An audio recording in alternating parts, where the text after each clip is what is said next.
చాలా మంది నిరుద్యోగులు ఈరోజు ఇక్కడికి వచ్చి వారి యొక్క ఆవేదనని, ఆక్రోశతని, ఆవేశాన్ని ఈరోజు తెలియజేయబడుతున్నారు.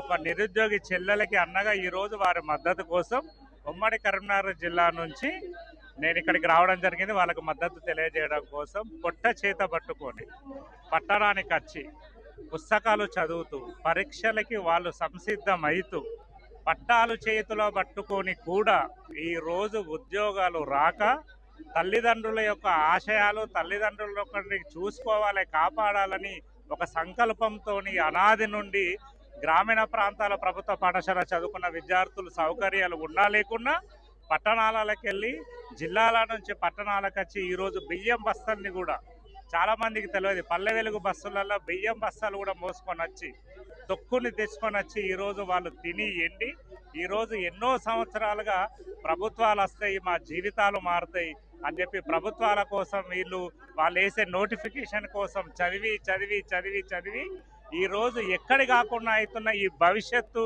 లేని యువతను చూస్తే ఒక అన్నగా బాధ అనిపిస్తుంది. ఎందుకంటే ఒకప్పుడు నేను నిరుద్యోగిని, ఇప్పుడు సామాజిక కార్యకర్తకి నా కుటుంబంతో పాటు చాలా మంది కుటుంబాల పరిస్థితి అదే.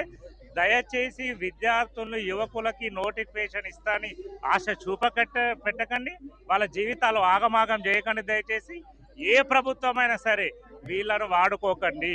వీళ్ళను వాడుకొని వీళ్ళకు అన్ని రకాలుగా మేము చేస్తామని ఆశలు పెట్టి ఎలక్షన్ల ముందు వాళ్ళ దగ్గరికి వెళ్ళి ఖచ్చితంగా మేము ఉద్యోగాలు ఇస్తామని ఆశలు చూపి వాళ్ళ ఆశల్ని వమ్ము చేసి వెన్నుపోటు పడిసే రాజకీయాలద్దు. దయచేసి ఏ ప్రభుత్వం అధికారంలో ఉన్నా ఖచ్చితంగా ఏ హామీలు అయితే ఇచ్చిరో ఆ ఉద్యోగాలు ఇచ్చి వారి జీవితాలను కాపాడండి, వాళ్ళ కుటుంబాలను కాపాడండి.